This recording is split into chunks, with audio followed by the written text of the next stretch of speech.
ओम नारायणाय नमो नमः। जय श्री कृष्ण। भगवान कृष्ण और राधा रानी की कृपा सदा सर्वदा आप पर बनी रहे। आज आप सुनेंगे माघ मास महात्म्य का 18वां अध्याय। तो चलिए शुरू करते हैं।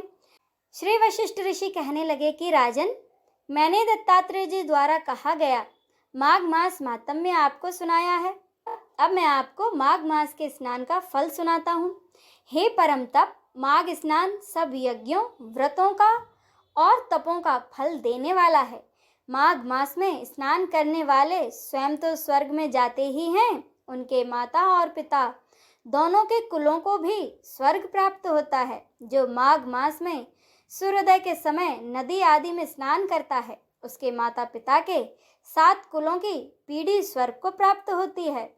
माघ मास में स्नान करने वाले दुराचारी और कुकर्मी मनुष्य भी पापों से मुक्त हो जाते हैं और इस मास में श्री हरि का पूजन करने वाले पाप समुदाय से छूटकर भगवान के समान शरीर वाले हो जाते हैं।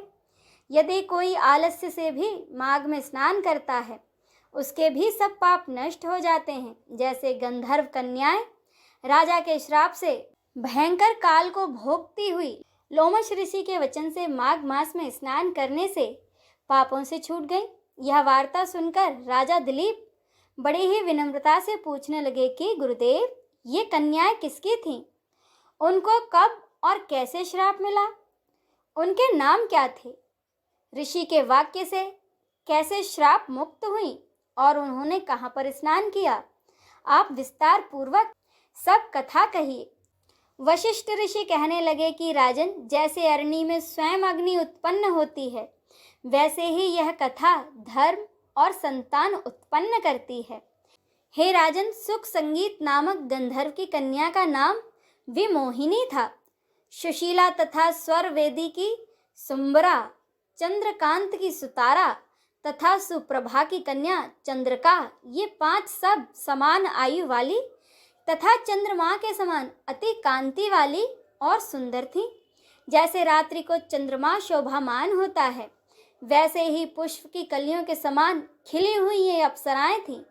ऊंचे पयोधर वाली पद्मिनी वैशाख मास की कामनी यौवन दिखाती हुई, नवीन पत्तों वाली लता के समान गोरे रंग सोने के समान चमकती हुई और सोने के अलंकारों से सुशोभित सुंदर वस्त्र धारण किए हुए, अनेक प्रकार के गाने और वीणा अथवा बांसुरी तथा दूसरे बाजे बजाने में प्रवीण और ताल, स्वर तथा नृत्य कला में निपुण थीं।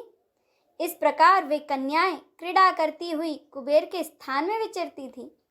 एक समय वे सब कौतुकवश माघ मास में एक वन से दूसरे वन में विचरती हुई मंदिर के फूल तोड़कर सरोवर पर माँ गौरी की पूजा के लिए गईं। स्वच्छ जल के सरोवर में स्नान करके वस्त्र धारण कर, मौन हो बालू मिट्टी की गौरी बनाकर चंदन, कपूर, कुमकुम और सुंदर कमलों से उपचार सहित पूजन करके ये 5 कन्याएं ताल नृत्य करने लगीं। फिर ऊंचे गांधार स्वर में सुर गीत गाने लगीं। जब ये कन्याएं नाचने और गाने में लीन थीं, तो उस समय अच्छोद नामक उत्तम तीर्थ में वेद निधि नाम के मुनि के पुत्र अग्निप ऋषि स्नान को गए। वह युवा ऋषि सुंदर मुख, कमल के समान नयन, विशाल छाती, सुंदर भुजाओं वाला, दूसरे कामदेव के समान था। शिखा सहित दंड के लिए मृग चर्म ओढ़े यज्ञोपवीत धारण किए हुए था। उसको देखकर 5 कन्याएं मुग्ध हो गईं और उसका रूप व यौवन देखकर काम से पीड़ित हो देखो देखो ऐसा कहती हुई उस ब्राह्मण के चित्त में कामदेव का डर उत्पन्न करने लगीं और आपस में विचार करने लगीं कि यह कौन है। रति रहित होने से कामदेव नहीं और एक होने से अश्विनी कुमार नहीं, यह कोई गंधर्व या किन्नर या काम रूप धारण कर कोई सिद्ध या किसी ऋषि का श्रेष्ठ पुत्र या मनुष्य है। कोई भी हो, ब्रह्मा जी ने इसको हमारे लिए ही बनाया है।